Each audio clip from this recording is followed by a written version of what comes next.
Welcome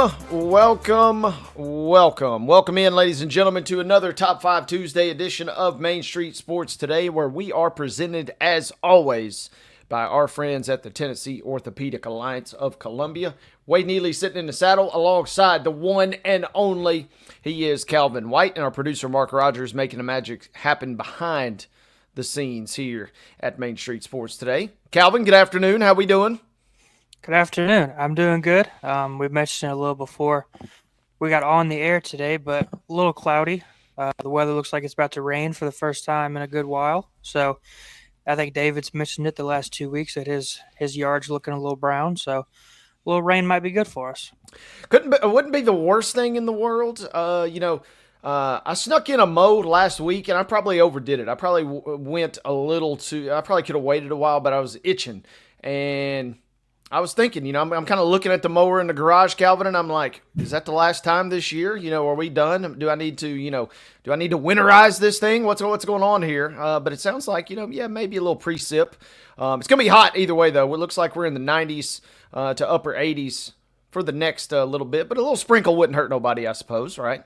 No, I did the exact same thing about a week ago. I mowed my yard for what's hopefully the last time, until the weather starts cooling down, and hasn't rained in a while, so it hasn't grown that much. So hoping I can put that off a little bit longer. Yeah, kick that can down the road a little further, as we'll see what Mother Nature has for us. But hoping things stay on the up and up here, at least for the next little bit. And we hope that you guys are somewhere nice, safe, warm, and dry, and ready to rock and roll with us. We've got a big show lined up today. Coming up in our second hour, we will check in with our good friend, as we do almost every week, virtually every week, Chip Walters, who's the MTSU Blue Raider voice. Happy Chip on this show today. He's always upbeat, but today he's sure to be happy because MTSU picked up their first victory of the college football season out in Reno over the weekend. We'll also get into the grab bag. And the grab bag might be getting stuffed a little more. We've got some other headlines that we might be adding in there. But we've got some news and notes. We got some nuggets from preps to pros type situation there. We'll get Calvin's update from his high school football week 4 experience, rather. And then we will certainly get into some NCAA and NFL WNBA news as well as we get ready to close the show. At the final segment, in our second hour, top 5 sports stadiums on your bucket list, or top 5 stadiums on your sports bucket list. This is somewhat related to a story that's in the grab bag, so we'll save that for a little bit later on a tease. But Calvin, some stadiums out there that are certainly near the top of my list. I'm sure there are some that you are probably itching to get to as well, and so we will debate our top 5 on those. Should be fun. That's kind of a recap or a preview of what's to come in the second hour. Coming up here in just a matter of moments at 2:20, we will talk with Brian Reeves, Austin Peay Radio. You may have heard of Austin Peay. You may have even heard of them from our friend Chip Walters, as the Govs have been on fire at the NCAA FCS and FBS levels, and we'll have an update from their radio voice. Good friend of the show, Brian Reeves, set to join us. We'll also talk this day in Braves history. Astros got a win last night, but it came at a cost. We'll tell you guys more about that, and that's kind of what we got on tap for the first and second hours here. Big show today lined up, Calvin. Yeah, always big show on Top 5 Tuesday. We haven't had Brian Reeves on the show yet this year, so hopefully he can give us a little bit more insight on the Govs than kind of what I've been able to give through the first couple of weeks. But as always, excited for another good show on Top 5 Tuesday. Absolutely. And you're my first and real only source. But when I do need to go outside, yeah, Brian is about as good as we can ask for. So excited to chat with him coming up here in just a matter of moments. So with that being said, that's kind of a setting of the table, as it were, for the next couple hours here on MSST. Should be fun. We're glad that you guys are with us. And Calvin, have I missed anything? Are we ready to get this thing started? I don't believe so. I think we're ready to roll. Okay, without any further ado then, boys and girls, let's give you yesterday's results. Let's give you today's schedule on a little thing we like to call the Rundown. This is the Rundown. To the rundown we go, boys and girls. And your results from last night start indoors. And they start with volleyball, as Zion Christian picks up a 3-0 victory over Dixon Academy. Green Hill topping Riverdale in straight sets. It was Middle Tennessee Christian 3, DCA nothing. Pope John Paul II outlasting Oakland. It was a 5-set thriller, but again, Pope John Paul II winning that one 3-2. Providence Christian with a 3-0 win over Good Pasture. Spring Hill 3, Community nothing. Cookeville takes care of Stewart's Creek 3-0. It was Murfreesboro Central Magnet and Summertown. No score listed. We'll see if we can get you a score here in just a moment, but Central Magnet and Summertown were set to play last night in volleyball action. A couple other ones to close it out. Warren County picking up a 3-0 win versus Laverne, and it was White County topping Smyrna 3-0. Soccer scores to you, my friend. Over in high school girls soccer, Columbia Academy wins 3-2 over St. Cecilia Academy. Lipscomb Academy wins 4-3 over Father Ryan. Harpeth Hall beats Brentwood Academy 2-0. Lawrence County puts a whopping on Marshall County 9-0. Harpeth and Lewis County tie at 0. Cornersville wins 9-2 over Loretto. BGA wins 9-0 over Middle Tennessee Christian. And Pope John Paul II wins 9-0 over Cane Ridge. Other scores from last night. We mentioned Major League Baseball. The Braves defeat the Nationals 11-3. The Astros took care of the Rangers 6-3. Had a double dose of Monday Night Football last night. One was close, one was not. The first one was the close one. It was Tampa Bay with a 20-19 victory, outlasting the Houston Texans last night. Good win for the Bucks down there.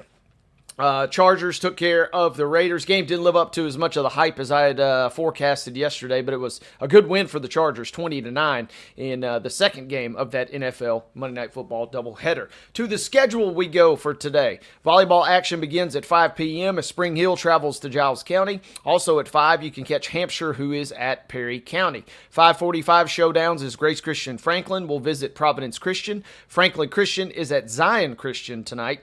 Also at 5:45, Middle Tennessee Christian at BGA, and Franklin Road Academy is at Columbia Academy.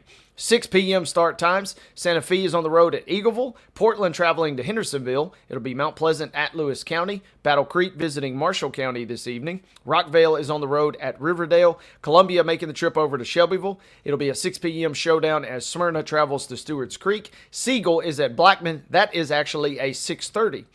First serve tonight, 6:30 for Siegel at Blackman. No start time listed, but we do want to mention on our schedule, we do show Laverne set to travel this evening to Wilson Central.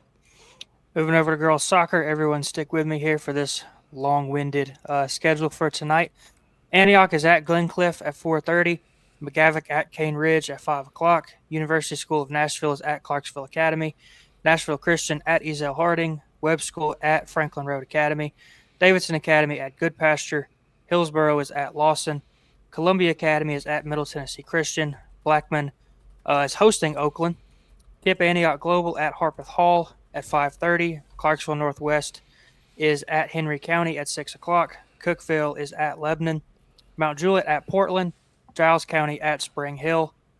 Greenbrier at Station Camp. Murfreesboro Central Magnet at Tullahoma at 6 p.m.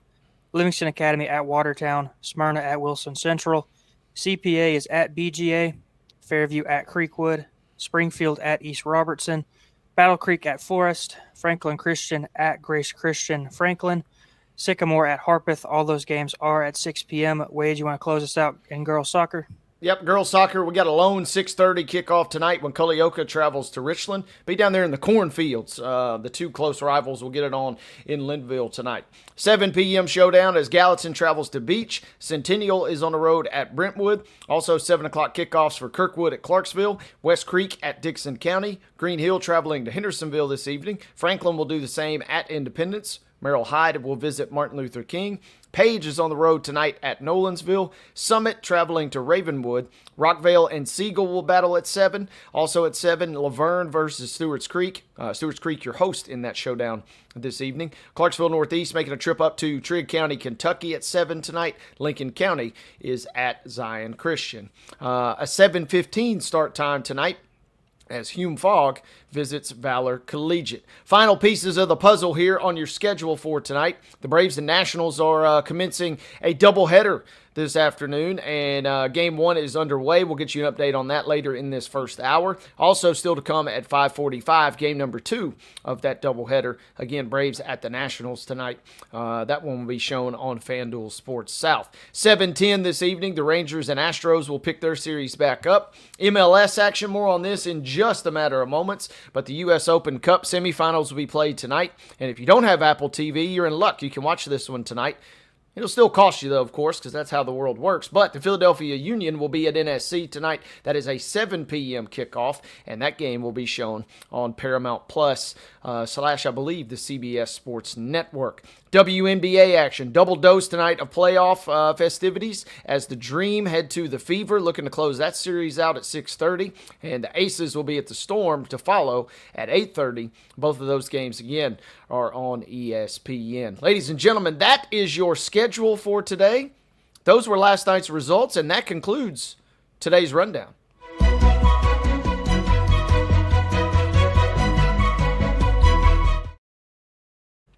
Top story, as always, brought to you by our fine folks at Piggly Wiggly over at Neely's Mill in Columbia. They are open from 11 a.m. until 6 p.m., so make sure and check them out for your delicious daily deli lunch options.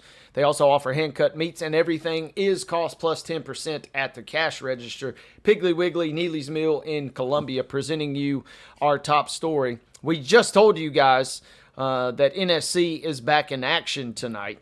And it is the U.S. Open Cup. It is the semifinals of the U.S. Open Cup. NSC earning the right to host the Philadelphia Union. These teams do not like each other.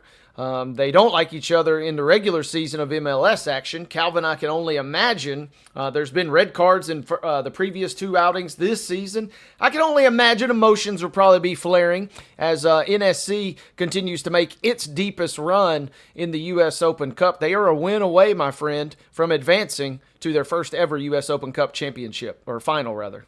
Yeah, ever since the franchise was founded, back in it's been a while. It feels like 2016 or 2017, I want to say. There's always been hype around the club, and so this is really cool for all the local soccer fans to, I guess, finally have a local team to root for that's actually making noise in the posties. The Titans and the Preds haven't done that for a while, so I would imagine this is pretty cool for the soccer community in Nashville to kind of have something to root for. Absolutely. And again, it's a berth in the Lamar Hunt U.S. Open Cup final on the line tonight. Nashville has made one other championship final. We referenced it on the show yesterday, but they made the Leagues Cup championship 2 years ago. They actually earned the right to host that match. I was on hand for that one as Messi and Inter Miami came to town. And Calvin, that was one of the crazier finishes and crazier finals you will ever see. I believe the actual regulation score was 2-2, but they go to penalty kicks, and they got so deep in penalty kicks, they went 10 rounds deep. That means you get the goalies or the goalkeepers involved. And unfortunately, that was kind of how the cookie crumbled for that day. Unfortunately for Nashville, they lose in that penalty kick shootout that goes 10 rounds deep. Hoping none of that takes place tonight. But we mentioned tempers have flared. There's been some red cards flashed in the regular season meetings between these two teams, kind of setting the stage. 10 meetings all time. Nashville has only won 3 of those. Philadelphia has won 4, but there have been 3 draws. So maybe some penalty kicks to be had. To me, I could be wrong, Calvin, but it kind of feels like kind of a rock'em sock'em robots, a little rough and tumble type match tonight. I will not be surprised if this does end up tied after 90 minutes and they have to go to extra time / penalties. No, I wouldn't either, and that would just kind of add to the suspense a little bit more. You get to this point in the year and, you're playing for a trophy. It's kind of cool when you get games like that, especially in the postseason. So we'll definitely keep an eye on this, and I'm sure we'll potentially discuss this result on the show tomorrow. Yeah, it should be fun, and looking forward to it. Going to try my best. Going to try my absolute best to make it out tonight, but if not, again, we told you guys you can watch that one on CBS Sports Network / Paramount Plus. If you were on the fence, I don't know, maybe this sways you, maybe not. Maybe you're thinking about going to the game, but you need a little extra oomph to get you in the building, Calvin. What about dollar hot dog night? So you got a semifinal of the U.S. Open Cup, and it's dollar hot dog night. Nashville SC pulling out kind of all the stops to try and hopefully get a good crowd on hand for this one this evening. Yeah, you're not finding a dollar hot dog at many professional sporting events these days. So if you were not already inclined to go watch some soccer, you can get some cheap dinner as well. Yeah, go out and get the tickets are relatively cheap. I think we said on the show yesterday you can get in for $20 or so, maybe a little more. Crowds have been a little sparse at times over the years at the midweek, so hopefully get a good crowd tonight. Hopefully get all the dogs you want. Hopefully you get an NSC victory, whether that is in regulation or extra/penalty kicks. But hopefully NSC can punch their ticket again to the U.S. Open Cup Finals, which I believe will be played. I don't have that date right in front of me, but it's about a month from now. So you got about 2 or 3 more weeks to kind of get prepped. But again, NSC tonight versus the Philadelphia Union. Should be a fun showdown. It's at Geodis Park. Kickoff again comes your way at 7 p.m. Calvin and I are going to step aside. Quick timeout. When we come back, we're going to dip our toes into the college football landscape. We'll talk all things Austin Peay. We've got our good friend Brian Reeves on the other side who will join us. It'll be Govs talk when we come back right after this. You're watching Main Street Sports Today, where we're presented by our friends at TOA of Columbia.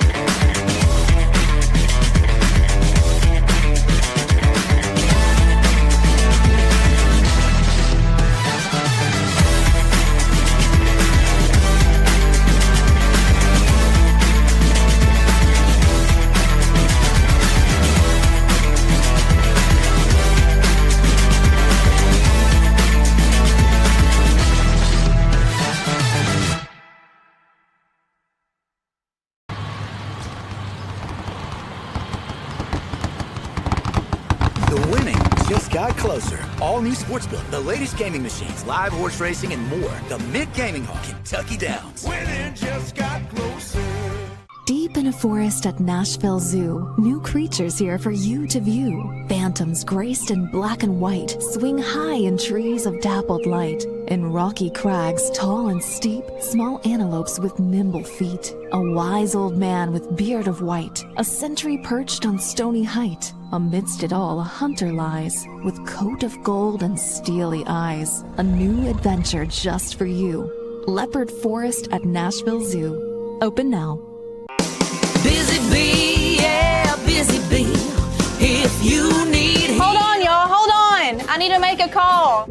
Hey, this is Brianna with Busy Bee. I'm giving you a call to let you know your technician is on his way. 3-3. Busy bee. Guys, not yet. Not yet. Busy bee, oh, Now I'm ready, guys. Call 775-7833. Custom Stone Handlers supplies over 600 distributors and suppliers with quality stone products. Along with Riverstone, we produce and distribute over 100 building, landscape, and other bulk products.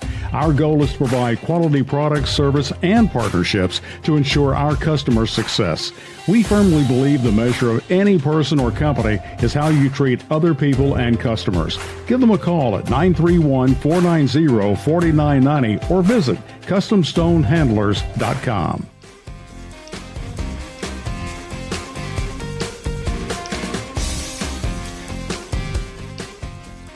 First hour of Main Street Sports Today. We are rocking and rolling here on this Top 5 Tuesday alongside Calvin White. Wade Neely sitting in the saddle here. Calvin and David Wilson back at it tomorrow. David Wilson and Mo Patton will sit in the seats on Thursday, and yours truly and Mo will be back on Friday. Big show, shows lined up the rest of the week, but a big show and a big guest lined up here for us as we kick things off at 2:20 this afternoon. We teased his appearance early when we kind of set the stage for everybody, and patiently waiting in the green room. It's our privilege and great welcome to our good friend Brian Reeves, who is back with us here, talking all things Austin Peay, and I mean all things Austin Peay. Good afternoon, Brian. How we doing?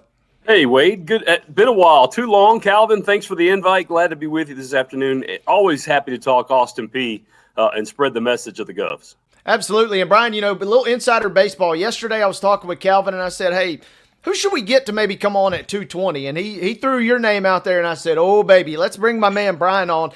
In a previous life, a long life ago, I lived in Clarksville, and it was an honor to share many a press box and many a Govs events with Brian. So I said, yeah, let's bring our guy back. And so good to see you, partner. Thanks for taking some time. Hey, listen, back then I had hair, but you haven't lost any. So I don't know what that – and plus, that preview, I got to find Chip's photographer. I can get some better headshots. This, not – I have a face for radio. There's no doubt about it. But I got to find Chip's photographer to get some better looks going. We can work on that. And Calvin is, we're a media company, so we might be able to come up with somebody to hook you up, Brian. But an honor and a privilege, and we're delighted that you have taken some time with us here today. And Brian, let's just dive right in. Austin Peay obviously made headlines in a sense week one, beating MTSU in Murfreesboro. Calvin was on hand that day, 34-14. They made a little bit of more headlines in a losing effort, falling at Georgia. And then kind of picking on somebody their own size for a change. They tuned up Morehead State last week, 56-7. Through 3 weeks, kind of set the stage for us from what you've seen from this Govs team. Well, through 3 weeks, it's as balanced of an offense as you could want. 624 on the ground, 615 through the air.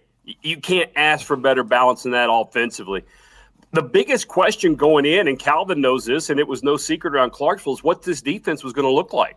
You had two guys returning. Now, granted, both were all UAC performers with Davion Hood at a defensive end position and Ellis at cornerback position. But everybody else was transfer portal or guys that had been in a rotational role over the last couple of years, really asking them to play an every down role.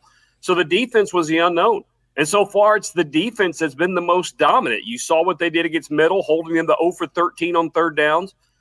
I go back to the closing drive at Georgia for 6 plays inside the 5-yard line, and they don't get in the end zone, go into halftime with a huge momentum boost for us.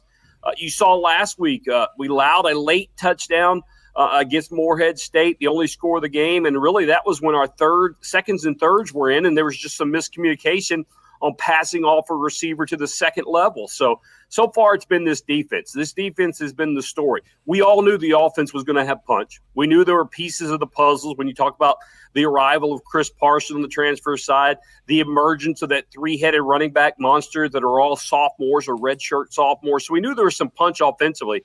The unknown was defense. But so far through the first 3 weeks, defense has been the headline at Austin Peay.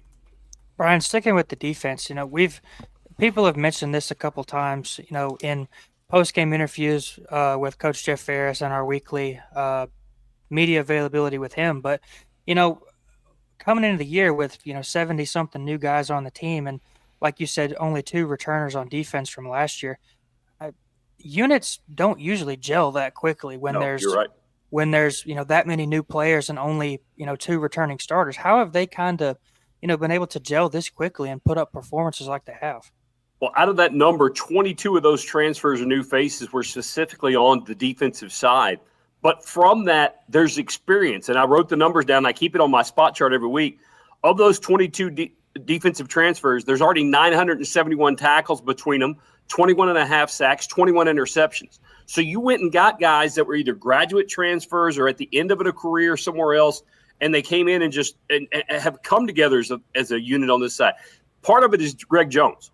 And I say part of it's Greg Jones because he comes to us from Cookeville, had a fantastic job with the Golden Eagles last year. This group had to learn each other just like Greg Jones had to learn them. And I think there's something to that. It may be a little cliche. It may be a little too hokey to say, but I honestly think that's the difference. They all were at ground zero starting this defensive approach for 2025. They had to learn what Greg Jones wanted from them. Greg Jones had to learn what he had in them. And I think you've just seen them gel together. It starts with the front four. The pressure we've been able to get with that front four. You start with Davion Hood and Torrey Hamilton, who rotates back to us. Kendall Ball, who had a fantastic week last week against Morehead State.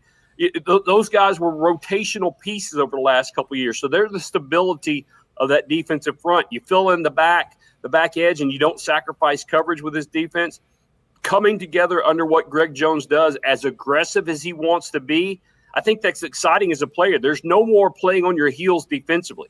We get aggressive. We attack. We go after quarterbacks. We run blitz when we need to on early downs in a series. So I think they like playing this style, and that's lended itself to this cohesion you see on the defensive side of the football. And my next question is going to kind of lead into the one after that, but you mentioned the running back room. Last year it was basically, let's just hope Lavelle Wright has a good day. And then, that was it. But, this year the running back room's a lot deeper, and it's probably a lot more talented, especially with guys like Isaiah Groves coming in, who was a Power 4 football commit before Austin Peay was able to flip him. But, the Govs are averaging over 200 yards on the ground per game right now. When you kind of mentioned it a little bit, but when you can have that balance on offense, how much does that help when, Chris Parson, Austin Smith don't have to stand back there and throw it 30, 40 times a game like Austin did last year a lot of times? That's exactly it. And let's not forget, Austin had a top 10 year throwing the football a season ago in relief. He wasn't the number one guy. Still threw for 2,300 yards with one less game in relief of Garcia. But you said it. We knew what Corey Richardson was. We knew what Cortland Simmons was. We knew Caden Williams would come back. As I said, all sophomores are redshirt sophomores. Last week, you got a shot of the future with Isaiah Groves, who, as you said, was a Power 5 guy until that injury in his senior year at East Robertson cost him a few looks. We're the beneficiary of that. Glad to have him. Hope he stays in red, white, and black for 4 years for us. But you're right. This running back room, and listen, as an old failed offensive lineman, as much credit as I'm going to give those backs, it starts up front as well. When you've got a Chandler Curtin, and if you've watched the video recap of last week's game, they go into the locker room, and Coach Jeff Ferris is so complimentary of Chandler and his stability at the center position.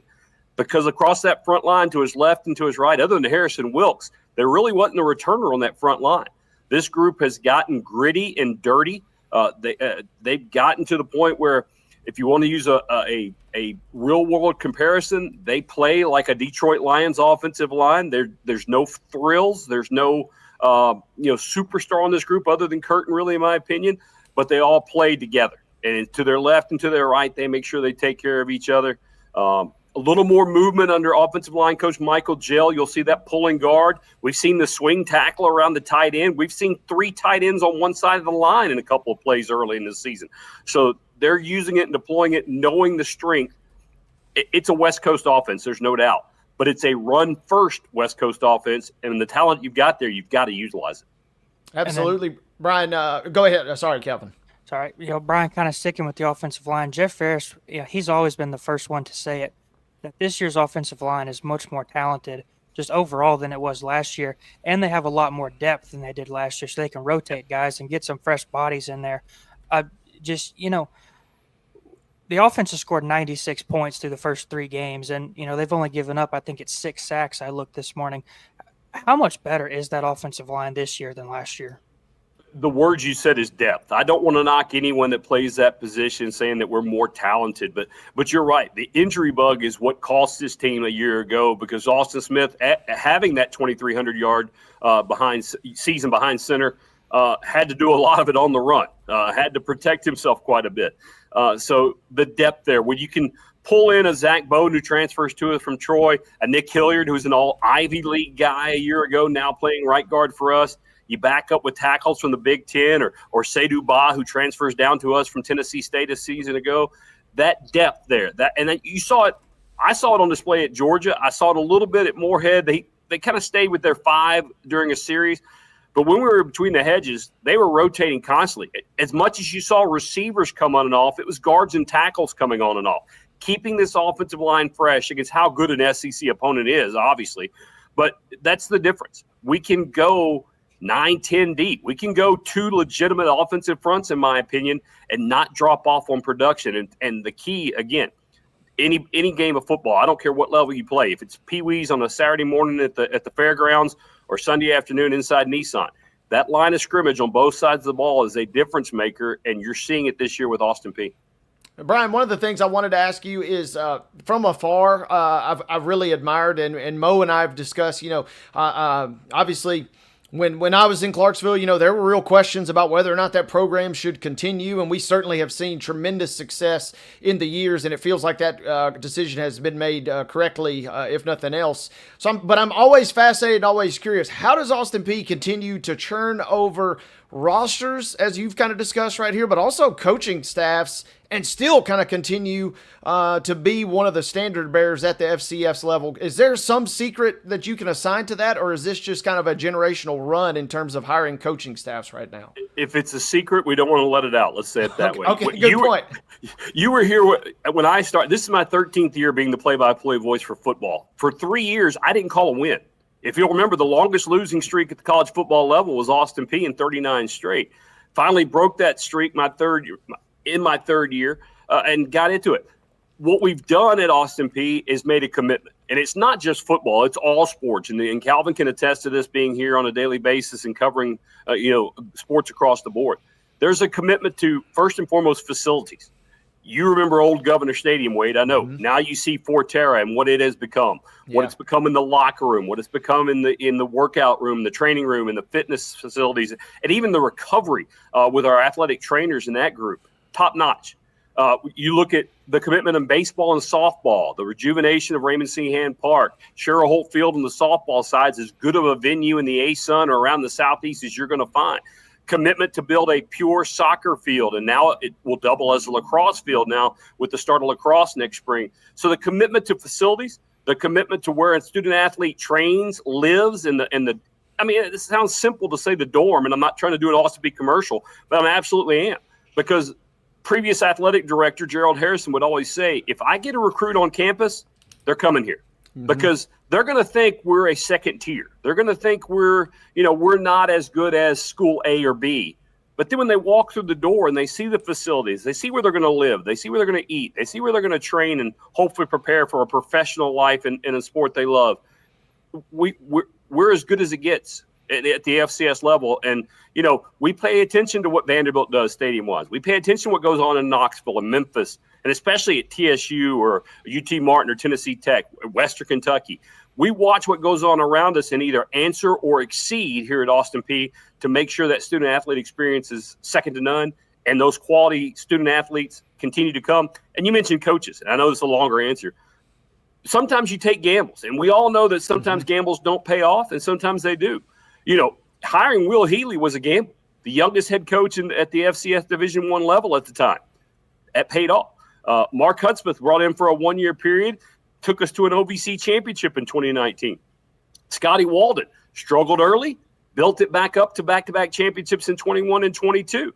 Now you look at Jeff Ferris, a young man who had no head coaching experience, but had been a coordinator under years under two of the best in the business. And you look at Chip Kelly and his experience he had out at UCLA, and you look at Coach Cutt over at Duke. Mm-hmm. So, yes, they may be younger, but taking that experience and seeing something has been a real benefit. So sometimes you got to roll the dice, and so far it's come up aces and I won't say snake eyes, but it's come up positive for the Governors in the last few shots. Yeah, they've been shooting a hot pair, to say the least, in coaching. And I love what you said about the facilities. And not every school can make that claim, right? If you can just get them on campus, we can seal the deal. And I do want to ask you, too, we're talking with Brian Reeves here, all things Austin Peay. And Brian, as we get into it, how has the transition been as you got an APSU alumnus, obviously, and Jordan Harmon kind of being the face now? How has the adjustment been with Gerald Harrison kind of departing there?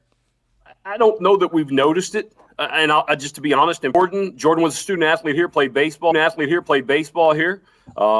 was in an administrative role here for a couple of years, left, went to work in Florida, came back to Austin Peay a couple of years ago under Gerald.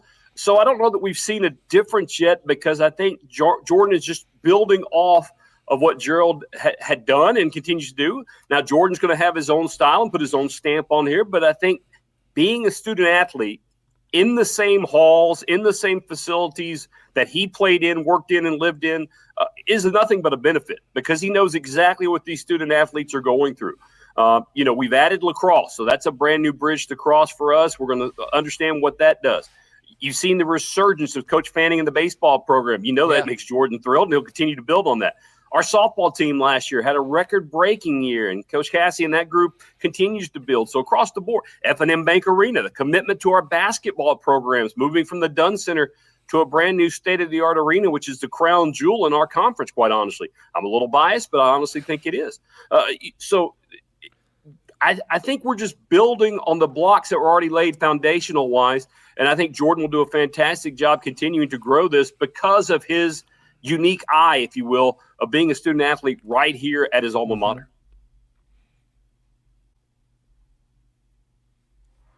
Calvin, what else you got for us? Calvin might have left the building there. Brian, are you still there? I'm still with you. Okay, all right. Sometimes if the mice aren't running on the treadmill fast enough, we sometimes pop out for just a second. But Calvin has stepped out. So, Brian, I do want to kind of continue that conversation. The age-old kind of sentiment at some of your FCS schools is, well, what will suffer as a result of so much investment in football? And at Austin Peay, though, it seems like, and especially kind of the answer you just gave, it seems like rising tide lifting all boats type situation. Is that kind 100%. of how it's played out? 100%. Yeah, you've seen it. You know, President Michael Akari will tell you and that athletics is the front door to any institution. So when you see a football team with a better record, your basketball team benefits from that because when you bring recruits on field and they see a winning program, they see crowd participation, they see every student participation being on and being a part of it. They want to be a part of it as well. It's echoed now. We just announced our largest ever enrollment at Austin Peay State University student body-wise. And I know it's not directly tied to athletics. I'm not that naive, but I do think it has something to do with it. I mean, there's an easier product to sell when there's things going on, whether it's athletic side, whether it's music side, whether it's theater side, whether it's biology, research projects, or a brand new medical building that just opened up on the campus of Austin Peay. There's so much going on as a university that, as the biased radio guy, that I see the rise in athletics rising, as you said, all ships that come along. I'm loving what I'm seeing there. And Brian, as we've kind of talked through this, we mentioned the MTSU opening win. We've talked about the great performance defensively between the hedges there at Georgia, commanding last week versus Moorhead. Schedule makers not necessarily doing Austin Peay any favors in the sense that Abilene Christian, who's ranked number 14, is not only your first conference game, it's on the road. Can you kind of paint the picture for us, if you would, please, how difficult of an assignment this is now, trying to leap into conference play with one of your toughest conference foes on the road to start? When we made the move from the Ohio Valley to what was the A-Sun, now the UAC, when we made that A-Sun move, it was Kennesaw State, it was Jacksonville State, it was Liberty. It was still bus ride trips if you want to. Now when you look at the UAC, quality of competition is, you can't argue it. But you're talking about going to an Abilene, going to a Tarleton, flying out to Utah Tech and taking on groups like that. So the quality of competition, and again, I'm biased, but if you look at the Missouri Valley in the FCS level and look at their top 25, go look at the UAC in their top 25. 4 teams this week in the UAC in the top 25, 3 others receiving votes. So you start looking at the quality of competition level of play. But you're right, having to go over to Abilene for the first conference game of the year. Luckily, after this week, we're back-to-back with 2 conference games back inside Forterra. But heading out to an Abilene Christian team that's 1-2, but a loss last week to a very good TCU team. Stone Earl is an incredible quarterback that we'll face this year, has a lineage there, has some experience with the same offense coordinator and Ken Patterson, the head coach there. So we'll have our hands full without a doubt. That running game that Calvin mentioned earlier that we talked about, that's 624 yards already on the ground, averaging just a little over 143 yards a contest. That's what's got to show up when we go on the road. They say defense goes on the road and wins championships. Well, for us, that defense is coming. We know that. But to help that defense, that running game's got to get established in the Lone Star State on Saturday night. That's the biggest piece to me. When we go on the road and travel, we head to Utah, we head back to hopefully what is our last game of the year against Tarleton, which could be, fingers crossed for everything in the UAC. That run game at that point has to be the dominant piece to this offense, because I think this defense can carry this team for quite a while. Brian, I don't think Wade mentioned it while I was having some problems there, but, we've gone this whole time and have barely mentioned Chris Parson, who, transferred in from Mississippi State, played his last 2 years of high school at Ravenwood over in Nashville. And I only bring this up because I've seen a lot of people say it, and you've obviously seen a lot more Austin Peay football than I have, but there's a lot of people that say that Chris Parson is the best quarterback that Austin Peay has had in a long time. Obviously don't want to compare, but kind of where does he rank among the quarterbacks that you've seen come through Clarksville through 3 games, obviously? Yeah, that's what I was going to say. Through 3 games, I'm not going to put him anywhere yet. And that's no disrespect to Chris. It's just I want to see a bigger sample size. Right now, I go back to 2019. Javon Craig and Jeremiah Oatsfall had to kind of rotate position due to injuries and things. But those 2 are my guys that are at the top of the list. And there's going to be a ton of – Trent Caffey comes to my mind and a lot of guys that I've seen. Chris, Calvin, you bring up a great point because of how good everyone knew Chris Parson was from those Ravenwood days, from getting recruited and going down to play for the Pirate at Mississippi State and unfortunate tragic events that kind of changed his course there. But so far, and Calvin, you've seen it, we haven't had to rely on Chris Parson yet.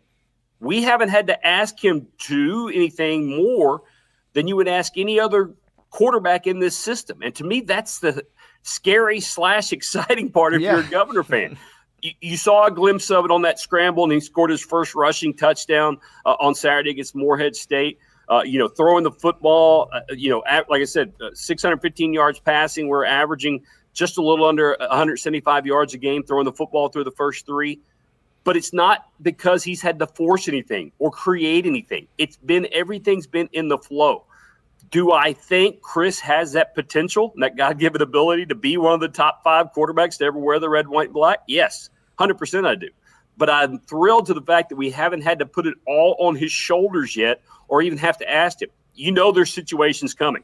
It may be Saturday night at Abilene. We may have a drive in the final 5 or 6 minutes where he has to create something and go get a win. You never know.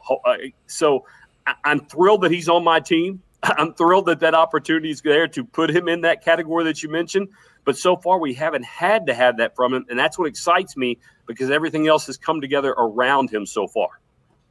And, Javius Bond is a guy that, week 1 when I'm up in the press box at Floyd Stadium watching Austin Peay play MTSU, it's a guy that, I see he's on my flip card as number 2 on offense. But the same number 2 is out there on defense, and I spend 20 minutes trying to figure out who number 2 on defense is, and he's not on the flip card. But, that's a guy that, obviously you can only list guys at one position. But, that's a guy that, he's carrying the ball on offense at running back. He's catching punts, returning punts, things like that, playing defense. And, Jeff Ferris recruited him to Austin Peay to come play multiple positions and be that kind of 5-tool Swiss Army guy. What do guys like that bring to teams? And, what has Javius Bond kind of been able to do to help Austin Peay so far? It's excitement. Let's be honest. At the FCS level, we don't have a pure Heisman. We have an offensive player of the year. We have a defensive player of the year. So, a Travis Hunter at our level is rare. And I'm not saying that Bond is Travis Hunter. Nobody put that as a headline tomorrow morning. But Javius is a young guy. We knew what he was defensively. We knew what he was on special teams. And that's exactly what the main draw was to get him was kick and punt return. We knew what a kind of a difference maker he could be. You saw it against Middle on that punt return in the 3rd quarter. That set us up for a very easy score late in that contest. You saw his only rush from scrimmage on Saturday against Morehead State go 80 yards and put 6 more on the board. The ability for him to just have that extra charge. There's a stable of running backs, but sometimes you just need that change of pace. Sometimes you just need to sneak a guy in on a jet sweep or bring a guy in on something that looks different formation-wise and talent-wise. But yet, on the other end of the ball, with Ellis on one side and Javius Bond on the other side, I'm sorry for the quarterbacks in our conference because which corner are you going to go against? Which one are you going to challenge? Javius is that special guy. He's just I've never had that problem. The good Lord didn't bless me with those talents and skills, but to watch him play, when you see that number 2 jog off the sideline and go in the offensive huddle, we kind of reset ourselves in the radio booth getting ready for what might come. And last thing for me, Austin Smith, last year he was a guy that was competing with Mason Garcia for the starting quarterback job. He was not the starter to start week 1, but, Mason Garcia goes down really early in the season opener against Louisville, and, he's out for the year. Austin Smith has to come in and, quarterback the Governors for the whole year. He stayed even when Chris Parson was coming in and, was competing with Chris Parson for that quarterback job. And, he's solidly the backup now, and we saw it especially in week 1 when he came in toward the end of the game when Chris got hurt and Austin was able to come in, put 10 points on the board. and kind of stretch that lead and secure that win. What does that say about Austin Smith, that in today's world of college athletics, that's a guy that's willing to stay and actually compete for a quarterback spot? And even if he doesn't win, he's willing to come in and help. Quality. That's the first word. It's quality of human being, because you're right. His talents could have taken him anywhere. Knowing Chris was coming in, we knew Chris was coming in the spring. Austin had every available opportunity to jump into the portal. But Coach Ferris and Coach Quinn Billerman, the offense coordinator and quarterback coach, said, hey, stay here and compete.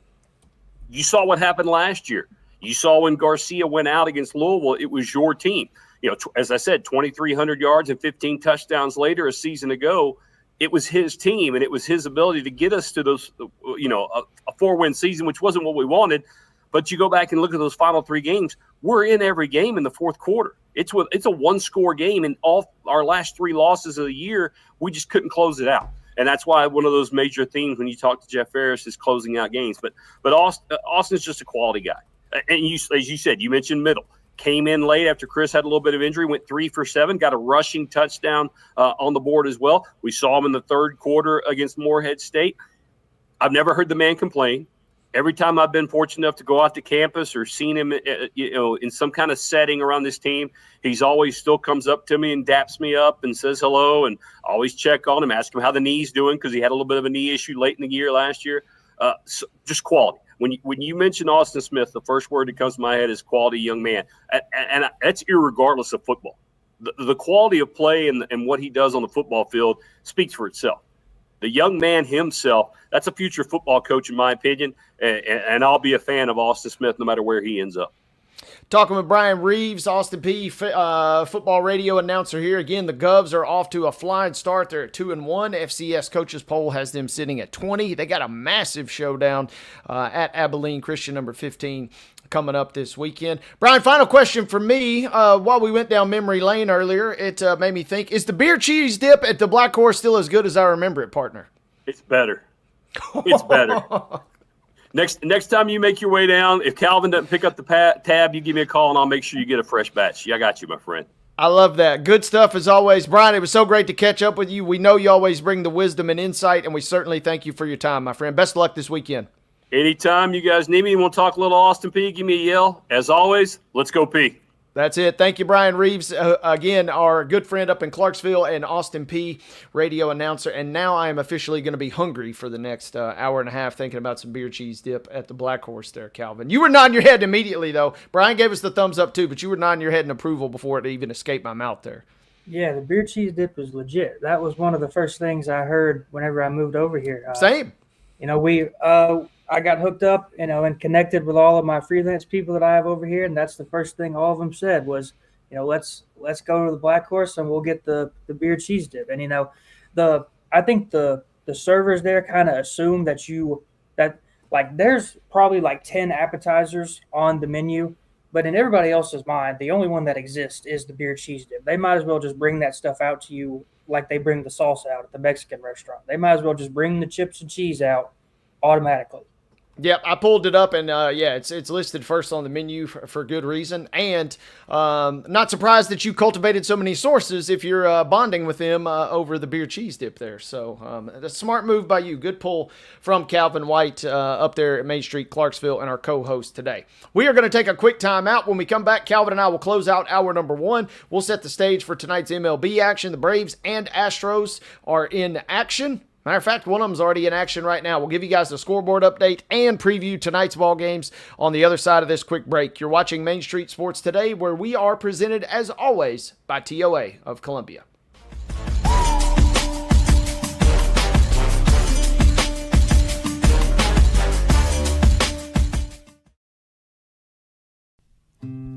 Columbia Power and Water Systems is dedicated to bringing our customers reliable, local service.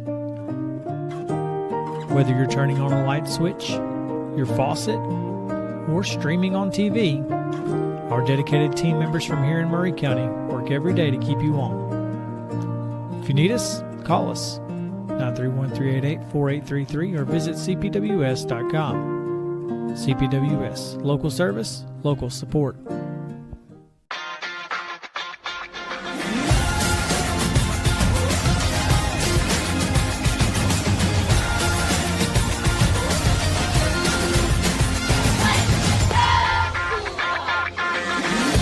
Zion Christian Academy at zioneagles.org or 931-388-7531. You can schedule your appointment to visit their beautiful campus. Again, zioneagles.org or 931-7531 to schedule your visit today.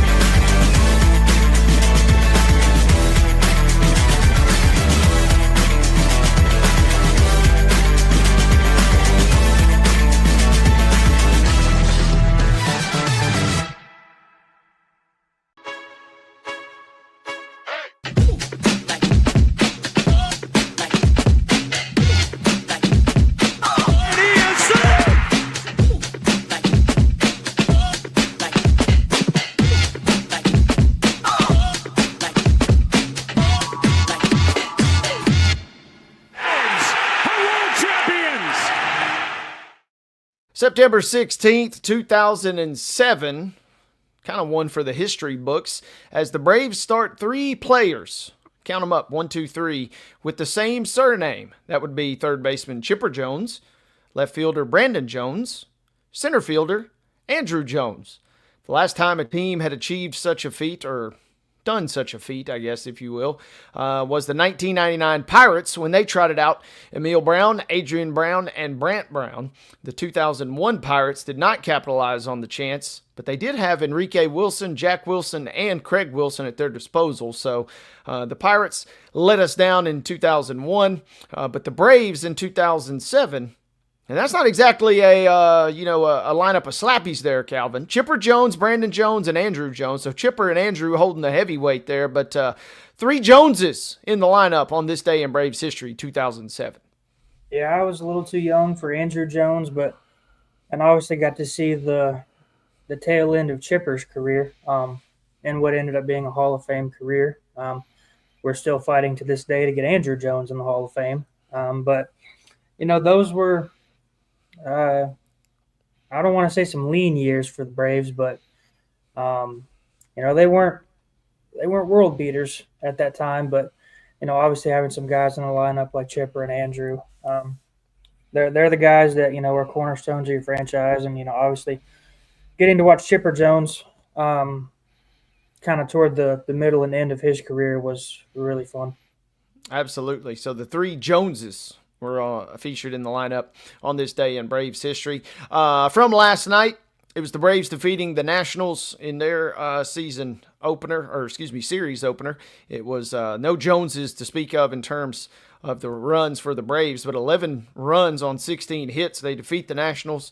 Quick scan of the box score. Didn't see this game. Spoiler. Nationals score in the bottom of the second, but then the Braves kind of just turned it on. 2 in the fourth. 3 in the 5th, 1 in the 6th, 2 in the 7th. So this game had really gotten out of hand. Got up to 9-3, beg pardon. But Atlanta scores a couple of times in the ninth there and wins it again, 11-3. We told you guys that they had already gotten underway with the first game of a doubleheader. Well, luck be a lady. The Braves defeat the Nationals 6-3. Suarez picking up the win. He improves to 2-0 with a 2.51 ERA now. Iglesias picking up a save as the Braves, similar script to last night, Calvin. How about this? The Nationals score 2 runs in the second, just like last night, but then the Braves club out 5 runs in the fourth. That's really all they need. Both teams trading runs in the 8th inning. So 6-3 is your final in that first game today. And just when if you're hankering for more sub 500 baseball, you get the Nationals and Braves, the encore tonight, as Chris Sale will head against Mackenzie Gore. Good pitching matchup between 2 pitchers that have awful records, Calvin. 5-5. We documented the injury issues, obviously, for Sale, but a 5-5 record. But Mackenzie Gore is a much better pitcher, I think a lot of folks would anticipate, than his 5-14 record when those 2 teams will get it on at 5:45 tonight. Yeah, this is why we don't acknowledge pitcher records when it comes to talent level. But, only about 10 or 11 games left in the regular season before the playoffs start. So It'll be good. It would be good to see for the Braves to pick up as many wins as they can here toward the stretch. Now they've got Washington and I don't remember who their last series or their last couple series of the year are, but I don't think they're against teams that are too great. But the Braves haven't been too great this year either. So Braves pick up what I believe to be win number 69, so going for Nice. number 70 in the back half of the doubleheader. So see how many wins the Braves can pick up toward the tail stretch of the regular season. Chance to close it out at least with a little shred of dignity. Speaking of dignity, the Astros, Mo and I talked about it yesterday, Calvin, kind of backs against the wall a little bit for the first time. They've been playing with fire for the last couple of weeks, and every time it looked like they might give away their division lead that they've had for the last couple of months, the Mariners would lose. Well, finally, the right recipe came to fruition, and Houston found itself trailing, entering a massive series last night, opening versus the Rangers. Good news, they won the series, won the game 6-3. Bad news, Jordan Alvarez, who's been battling injuries just like a lot of the team has all season long, coming across home plate, sprains his ankle. One of those videos that you don't probably want to watch a ton of times because right when he steps on home plate, that ankle just kind of buckles right there. But he's being evaluated for an MRI. So kind of a this is why we can't have nice things type situation for my beloved Astros there, Calvin, as they win the game, a much-needed win, but suffer a potential catastrophic loss. MRI results pending today. Yeah, they've been without Jordan Alvarez for what feels like most of the year. And was it a non-contact thing? Like there wasn't a play at the plate? I do think there was a potential play at the plate, but he didn't slide, and he's running across. And I had no idea what the actual extent of the injury was. And so when I first see the video, I'm thinking, oh my gosh, he shredded his knee, because there was even kind of a small warning saying, hey, this is kind of gross. In the grand scheme of things, looks like it might be as good as it could have been because, yeah, if he'd have torn his ACL or a real bad Achilles injury, you're talking about a massive amount of time. Maybe this time next year we're talking about him coming back. But tweaking his ankle on a somewhat, play at the plate, beat out the throw, scored the run, etc. But Houston in trouble. That win last night got them within half a game of Seattle and gave them a little breathing room as the Rangers are now 3.5 back in the division. But at what cost will be the final question that we're trying to answer here. Yeah, quick Google search says he sprained his left ankle. He left the game in a walking boot and on crutches. He is scheduled to have an MRI today to determine the extent of it. But, obviously they don't want to go. They don't want to go at all without Jordan Alvarez if they don't have to. But, if they can, if it does end up being a longer-term injury and they can make a deeper run in the playoffs, maybe they can hope to get him back toward the stretch of that playoff run. Yeah, tough situation as Jordan Alvarez, again, as Calvin had mentioned. The Astros been kind of just begging and waiting for him more than anybody, really, even more so than some of their pitchers, just trying to get him back. But his ankle injury, this story on The Athletic, it sums it up best. His ankle sprain will once again test their resiliency. And my expectations, if they don't have a fully healthy lineup, they definitely, in my opinion, don't have a shot to make a major run at a World Series. If they have a fully healthy lineup, which they clearly won't, fully healthy at least at this point, I don't necessarily like their chances to go very far if they even are fortunate enough to get into the postseason. But that's showbiz, baby, right, Calvin? And as a result, we'll kind of see how things play out. Real quickly before we close the first hour here, Calvin, anything else of Major League Baseball news or notes that has jumped out to you in the last 48 hours? I don't believe so. But, we've talked a lot about the Brewers over the course of the season. It'll be interesting to see if this is the year that the Brewers can, make some postseason noise. It feels like, for the last couple of years, they've either been at the top or won that division and just haven't been able to make some noise in the playoffs. So it'll be interesting to watch the Brewers.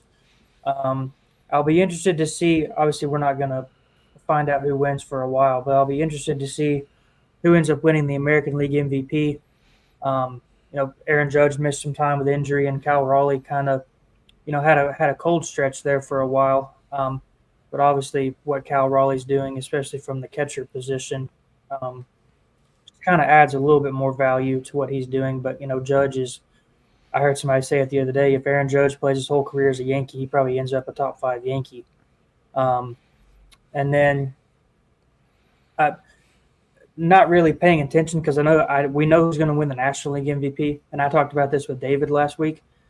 There's only one player in the history of Major League Baseball who's won more than 4 MVPs, and it's Barry Bonds. And Shohei Ohtani is about to win his 4th MVP in 5 years. Guy is incredible. He's going to be fun to watch. He's not on the level of Judge, obviously, but he's one of those guys. They really would they're banking on him, not only leading them into the postseason, but they want him being a massive, massive factor for yet another championship. It's one of those franchises that that's the standard. And if you're not winning it every single year, it doesn't matter if you won it the year before, it doesn't matter how many you won prior. It's all about the current moment. Speaking of Ohtani, he will go tonight. Big series versus the Phillies. Him and Sanchez will be twirling for their respective teams. That's a fun one on TBS tonight at 9:10 p.m. That tips us into the 3 o'clock hour. That means we're just a hair tardy for our top of the hour break. When we come back, we will be one moment closer to talking with our good friend, MTSU Blue Raider voice Chip Walters is in the green room, folks. He will be with us on the other side of this timeout here on Main Street Sports Today, where we're presented by the Tennessee Orthopedic Alliance of Columbia.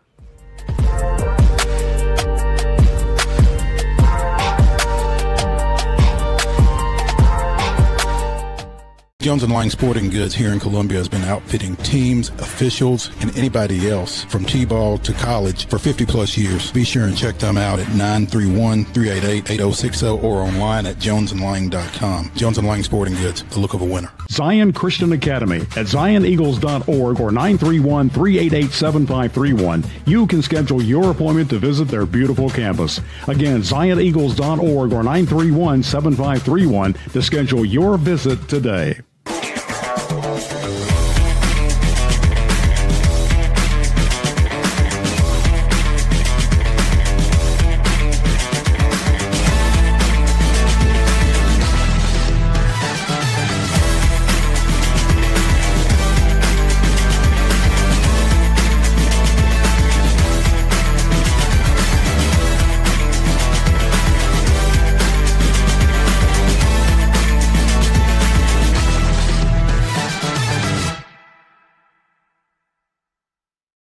Is your internet slowing you down? It's time for an upgrade. Whether you're at home, working from your home office, or at your business, it's time to unleash the speed you need with speeds up to 1 gig at CPWS for as low as $70 a month. Give us a call, 931-375-7777. Local service, local support, CPWS. Piggly Wiggly, located in Neely's Mill Shopping Center, is Columbia's locally owned and operated Cost Plus 10 grocery store dedicated to serving the community with low prices and smiling faces. Piggly Wiggly offers fresh, hand-cut meats daily as well as daily hot plate lunches from their deli counter. You're certain to see smiling faces and a helping hand when you're here at Piggly Wiggly. Come by and check out our fresh produce, high-quality meats, and more. Down home, down the street, we'll see you at the Pig.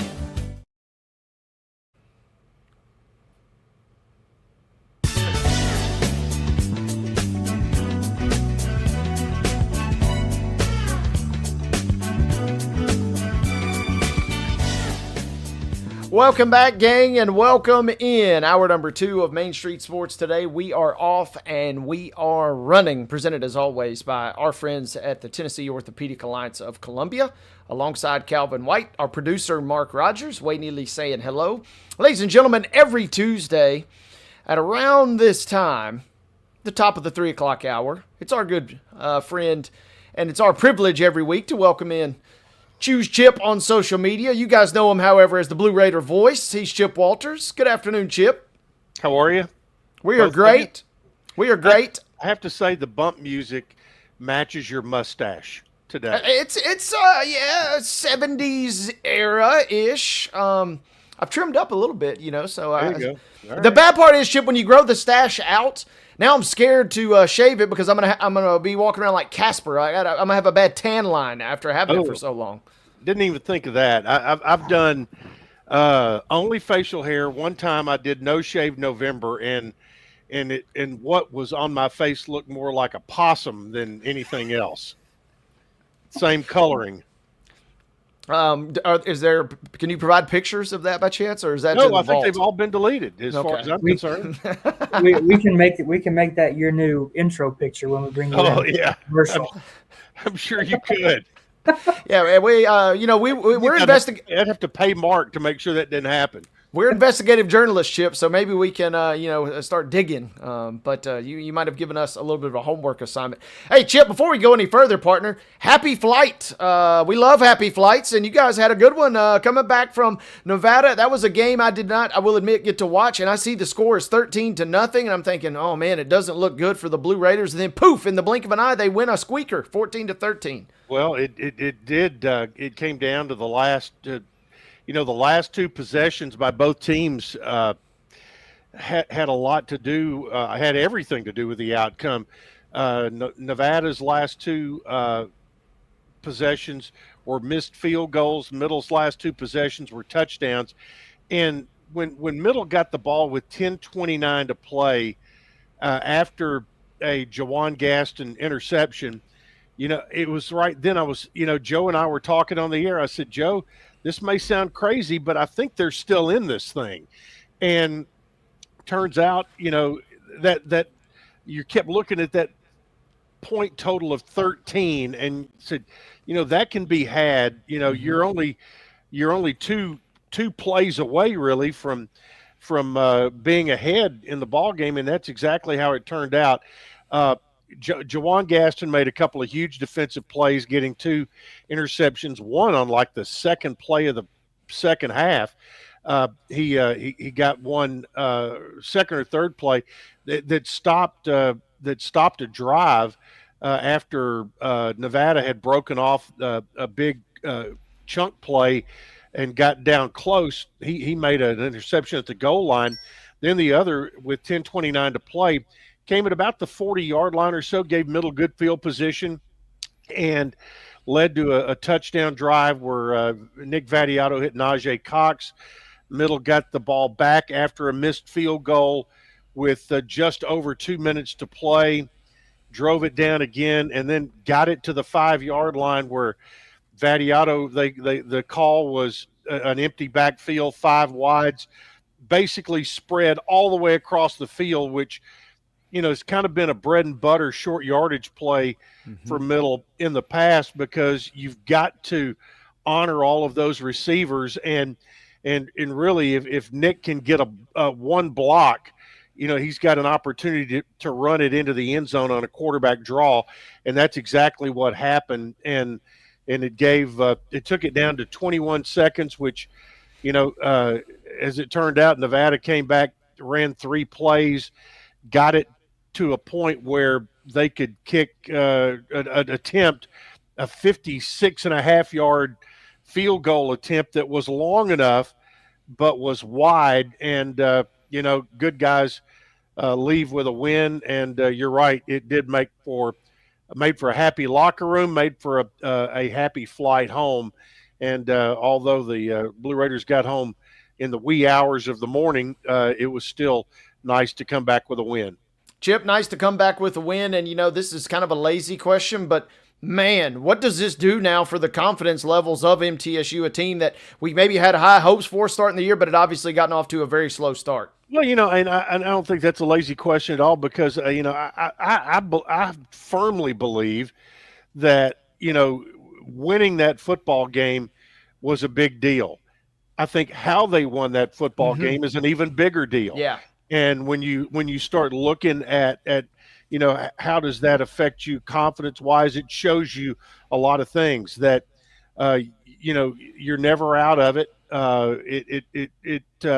It proved to his teammates that Nick Vattiato was not going to give up, and for them to he's going to drag you along with him and put you on his back. His 25th 200-yard game, he moved from 4th to 2nd on the all-time yardage list. He's now over 8,000 yards in his career, and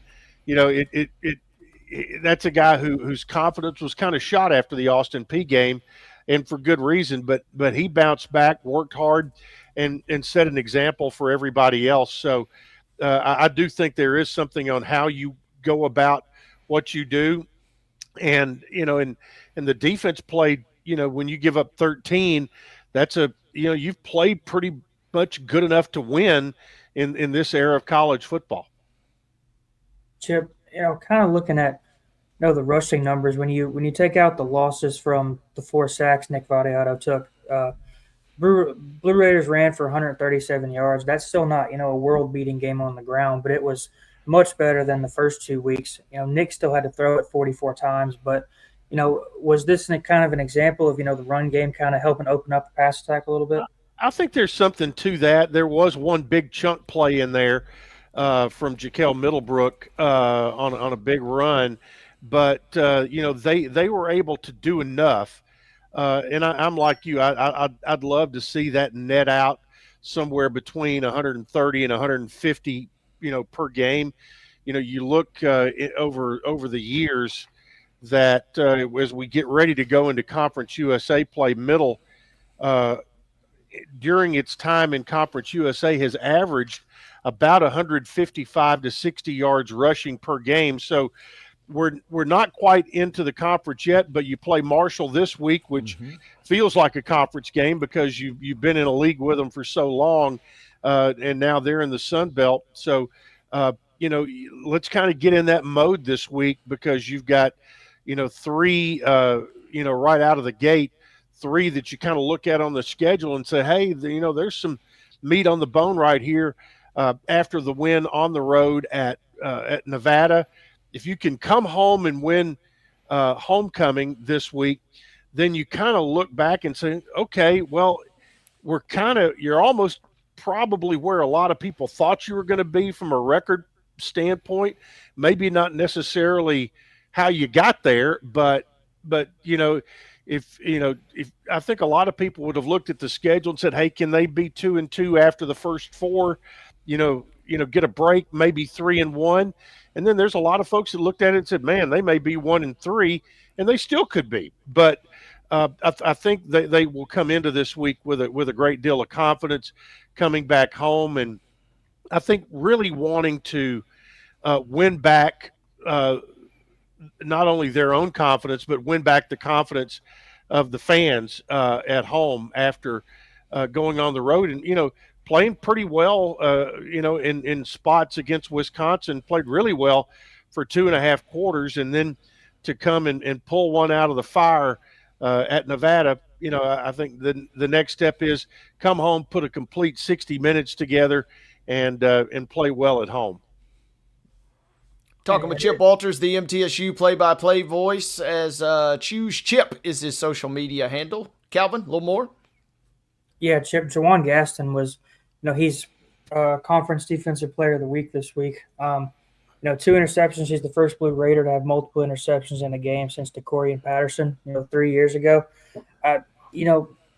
Obviously he was important in that win over Nevada, 2 interceptions, 1 that stopped the scoring drive, like you said, but how important has he been in a secondary that, has, frankly got shredded against Austin Peay. And then, Wisconsin didn't do it as much, but, after week 1, after the first 2 weeks, the secondary looks like it's improved a little bit. Well, and part of that was, experience. The other was John House was back this week after being gone for a couple of weeks. So, all of that helped. And, and the thing is, in the short time I've had to get to know Gaston, he's a guy that is supremely confident. And talking to Derek Mason last night on his radio show, he talked about Jawan being one of those guys who just kind of knows where to be and has good football instincts. You look at the 2 interceptions, the one at the goal line, he just basically stared down the quarterback and jumped the route right at the goal line, or actually 2 yards deep, and decided to bring it out when I'm sure the entire coaching staff was yelling, "Get down, get down, get down," in the end zone. But he brought it out and got it out past the 30. And then the other one was on a ricochet. But as Derek and I were talking about it last night, he kind of saw what was coming and got himself in position like a good rebounder does in basketball when they they can see a shot go up and have an idea which way it's going to go. He kind of got himself in position. That ball got tipped up in the air and I mean, just literally hit him in the face. So he was able to get that, and that really, opened the floodgates for Middle's offense to really get rolling. And one of the other great stats about the final drive of the game for Middle, where they ended up getting the second touchdown, which was the Vadiato run. On that drive, Nick had completions to 5 different receivers on that drive, which, that in itself had to have Nevada's secondary kind of on its heels. Absolutely. And Chip, I found this interesting. Obviously, it was the first meeting. 2 questions, I guess. Number one, it was the first meeting. Is there a return meeting already scheduled between these 2 teams? There is, next year. It'll be in Murfreesboro. And interestingly enough, Nevada will be on a plane that will land in Nashville this Friday because they play in Bowling Green on Saturday against Western Kentucky. That was my very next question is what sort of – did they have a weird CUSA, Middle Tennessee, Western scheduling premonition, or how did that come about? Just happened. It just worked out that way. And so, that kind of – it just kind of worked out. And, it'll be interesting to see what Nevada does this week because they changed their starting quarterback last week. They went with A.J. Bianco instead of Chubba Purdy, brought Purdy in, and he threw a 47-yard touchdown pass on his first play. And then in the second half, Middle intercepted him twice and did a good job of keeping him hemmed up and not letting him get loose with the run. That's what Western's going to have to do because if Purdy starts or plays, he is much more dangerous with his legs than he is with his arm. Chip, with that being said, 4 weeks have transpired since, we kind of talked about preseason, but the schedule was setting up nicely, and we talked about one of those key games was this Marshall game. Obviously, a lot discussed about their coaching turnover and the bowl cancellation last year, and this might be a prime opportunity for Middle at home to get them. But you made an interesting comment earlier when you said, yeah, this is going to have conference game feels, it sounds like, to it when they kick it off Saturday night. Well, and Marshall and Middle are, again, in a little bit in the same boat. The Herd lost their first 2 games of the year, including one that I think was a kind of a shocker to them, and that being the game against Missouri State, who's a brand new member of Conference USA this year, moving up from the FCS ranks. They were able to get their first win last week. They handled Eastern Kentucky pretty handily there in Huntington. So they come on the road. They're kind of figuring themselves out with new coach, a lot of new players, and from what we understand, they'll play multiple quarterbacks in this game. So that's something that kind of by accident Middle found out about last week and how to go about that because they didn't necessarily expect A.J. Bianco to start. But they saw in warm-ups that it was probably going to happen. And now here you are in the next week. And I think part of your coaching points are that, hey, you've already seen this. You've already done this. You've had to go against multiple quarterbacks in the same game. And while that was not necessarily the expectation last week, it is this week. And we'll just have to see how they attack it. Chip, you also kind of teased it a little bit, but a big weekend in addition to just the festivities that are going to be going on the field Saturday night. That's right. This weekend, it's homecoming. I'm sure we'll look for Calvin to be there at the parade on Saturday morning. We'll have the good parade wave. And one of the real fun things I get to do every year is the parade coverage at the Mixer on Middle. It's a big party for the homecoming parade, and we also do it on streaming video. And I always have a partner that helps me out, and we draft somebody every year. And this year, Forrest Sanders, middle alum from News Channel 5, 38-time Emmy Award winner, will be there with me. And so we'll do that at 11 o'clock on Saturday morning, and then get over to the football game that afternoon or that evening. But on Friday night, we have the 50th induction ceremony of the Blue Raider Hall of Fame, and 6 new members will go in as part of the class of 2025, including Ashley Adams, volleyball player who captained a squad that went to 3 NCAA tournaments. Kevin Byard, now with the Chicago Bears. Ann Dudley, who was a women's track and field star 2009 to 2013. Warren Kidd, the big cat from men's basketball, the first 1,000-point, 1,000-rebound guy in Middle history.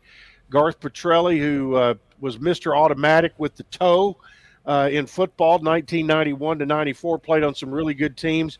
And Jerry Singleton from men's track and field, 1965 to 69. He was a pioneer, being that he was the first African-American scholarship athlete at Middle Tennessee. And those 6 will be inducted on Saturday or Friday evening in the SRM Concrete Club. Chip, kind of moving over to soccer. We talked about their hot start whenever they rattled off 3 or 4 to start the year, but up until Sunday hadn't won since August 31st, won 2-0 over Evansville. Just what kind of led them to kind of get back in the groove and pick up a win after they got shut out against Lipscomb, Vandy, and then tied with Tennessee Tech. Yeah, I think they got it. It appears to me that they got off to a faster start. I think Aston, they wanted to really apply pressure early on Evansville, and they did just that. They scored 8 minutes into the game, then got a second goal at the 39-34 mark, and from there just played good defense. They've gotten really good goalkeeping all season long, and so that was able to hold up. Middle had 6 shots on goal, 13 total shots. Evansville had 8 total shots, but only 2 were on goal, and so that made life a little bit easier. Ella Sellers, she was the goalkeeper in this game against Evansville, and so the defense in front of her did a pretty good job providing a lot of traffic, and keeping the eyes of the Evansville shooters pretty busy with not knowing exactly what was going on there. So that was a big win on the road. Now they come back. They'll open conference play against Jacksonville State Sunday. That'll be at the Dean Hayes Track and Soccer Stadium. So being, kind of at 5 wins right now, 5-3-2 after the first, 10 games, get into conference play and, maybe keep that momentum going with a good home match. Be nice to get a little mojo going, Chip. They're not the only ones, though, that are looking for some, or maybe perhaps have found some. Sounds like volleyball's playing well yet again. 3 weekends in a row. They've won two of their 3 matches in 3 different tournaments this past weekend. Middle won 2 out of 3, and the final of those was on Sunday or Saturday, rather, against Southern Indiana. This was at the Miami of Ohio event, and the Blue Raiders had 2 players that made the all-tournament team. Reagan Durbin and Peyton Deidesheimer both made the all-tournament team. So, they've been pretty consistent in the way that they've gone about their business, and now we'll turn around and we'll go to Blacksburg, Virginia. We'll take on Virginia Tech along with Radford, and that will be That'll start actually Thursday. Before the weekend, they'll play in that event up in Blacksburg. So,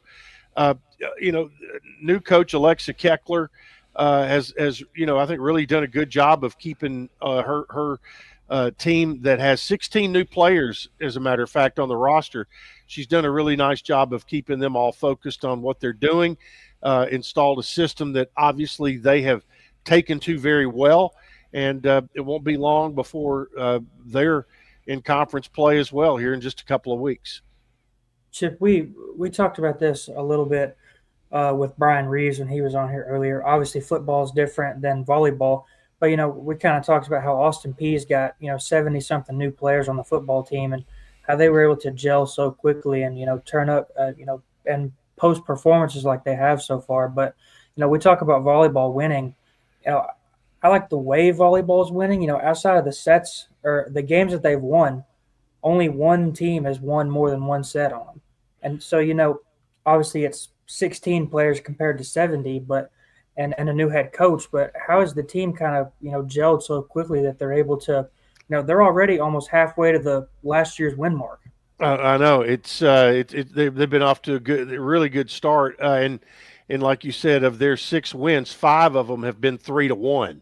I don't have the answer there. I've got to defer a lot there to Coach Keckler. She came in. The thing is, when you're around them in practice or games, there's no question who's in charge. She is a stern, very much in charge head coach, but also she's put together a group of players and has built a culture that they're all pulling for each other, and there's something to be said for that. And whatever she's doing, you want to kind of bottle it up and keep doing that, because they're the way they're playing right now, they're going to have a shot to put themselves in a good position in the conference. Western Kentucky is going to be the prohibitive favorite in the league again. They're going to be a top 25 potentially. So, I think one thing that Coach Keckler understands too, and was probably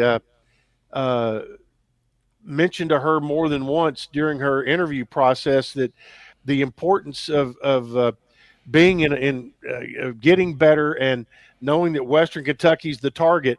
I think I think she understands that, and that's going to be her goal, is to get where they are and try to be the dominant club in this conference.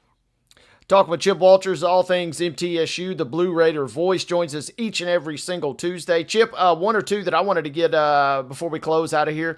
I don't know what your personal best times are in the 5K and 8K, but I can certainly tell you that I'm not even sniffing some of the numbers that were put up by 2 of our student athletes at MTSU. Not 1, but 2 Conference Player of the Week awards for some of our cross-country folks. That's right. Alan Kiplagat and Faith Niathi were named Conference USA Student Athletes of the Week. Kiplagat in the Southern Showcase finished 3rd out of 459 runners with a time in an 8K 23:22.1. Niathi ran in a 5K.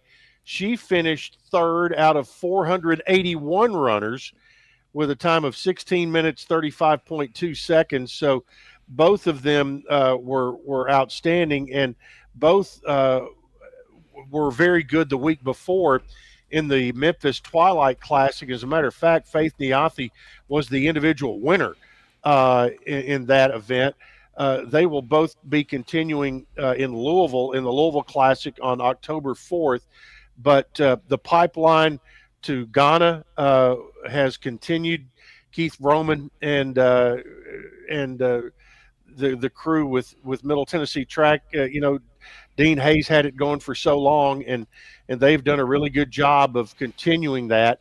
And the Alan Kiplagat has just been a stud in cross country and distance running since he got to middle, and Faith Niathi has been just as good on the women's side. So they've both helped be part of team championships, and nice to see them get their individual honors. Yeah, get some individual kudos, celebrate the team success as well. Chip, kind of, if I didn't know any better, I'd say this is an everything school we're talking about here in terms of the Blue Raiders. Well, that you ask Chris Massaro, that's his goal. He wants to be good across the board, and that's what you want to be. You're also getting ready for basketball season on both sides coming up. So, it was a good weekend across the board, but it's always, what have you done for me lately? And you're only you're getting ready to be judged again as you come out this weekend against Marshall. Again, 6:00 kickoff, homecoming, and there's obviously good seats available. So go BlueRaiders.com/tickets, and that's where you can find them. I will do a service to the MTSU faithful, Chip. Last year I went to homecoming, and it was not pleasant, so I'm going to pass on homecoming this year in hopes of good vibes for everybody else. So it's not that I don't love anybody less. I'm just sacrificing for the greater good by not attending this weekend. Well, we appreciate your sacrifice, and we'll hopefully it'll be a good homecoming for all the alums coming back this weekend. Absolutely. I will be watching and listening this weekend, though, so looking forward to it. Chip, before we get out of here, Producer Mark, we told you Calvin and I are great investigative journalists, but Producer Mark's the one that really has got the goods, and he scoured the internet, and, man, he did it yet again. What do you got for us, Mark? Here we go. Oh, there it is. Yeah. You described it perfectly, Chip, as the possum-looking facial hair of Chip Walters. So there you go. Go. It sounds like he didn't even have to dig very hard, but he might have had to go to ChatGPT for that one. So very well could have. Well done. I'll have to send him a couple that I've done of our radio crew. That I'll send those to him for maybe next week. That obviously I had some downtime and started playing with Microsoft Copilot one day. So. I love it. Chip, speaking of co-pilots, we're glad that you made it back safely from your trip. We look forward to catching up with you next week, partner. All right. See you guys. Thank you very much. That is Chip Walters. Joins us each and every single Tuesday, except when he doesn't, here on Main Street Sports Today. Good stuff from Chip. Good stuff from Calvin. Good stuff from producer Mark. Didn't even have to dig very hard on the internet to find that picture of Chip with his raccoon beard there. He wasn't really lying. Or it was a possum beard, excuse me. I don't want to have the PETA folks coming after me there for misidentifying, so I apologize. Calvin and I are going to take a quick break. We still got a few little odds and ends to wrap up here. We'll do that on the other side of this timeout. We'll get into the grab bag, and then we will close the show with Top 5 Tuesday, where Calvin and I will tell you our top 5 favorite sports cathedrals, our sports stadiums that are on our bucket list. We haven't been to them yet, but we really want to. Calvin and I will break that down when we come back. First, the grab bag on the other side of this timeout, presented as always by TOA of Columbia. You are watching Main Street Sports Today.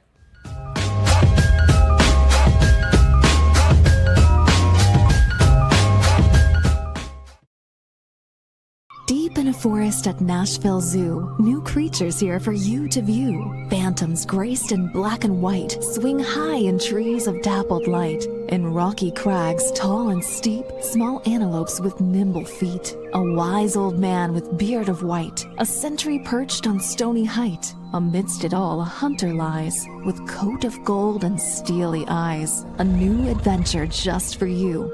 Leopard Forest at Nashville Zoo. Open now.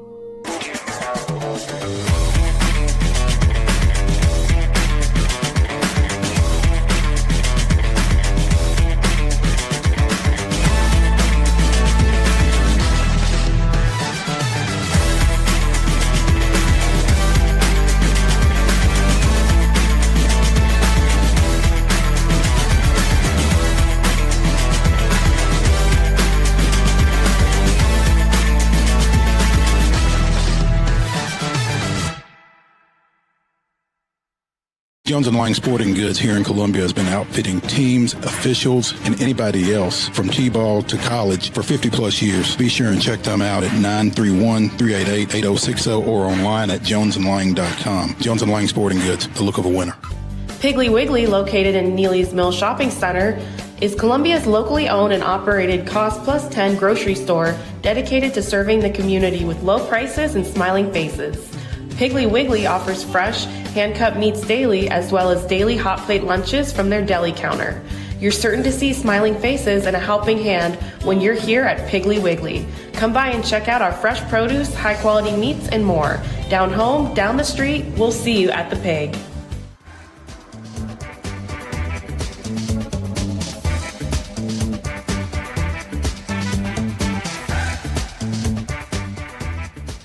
Hour number 2, Main Street Sports Today, presented by our friends at the Tennessee Orthopedic Alliance of Columbia. That is Calvin White.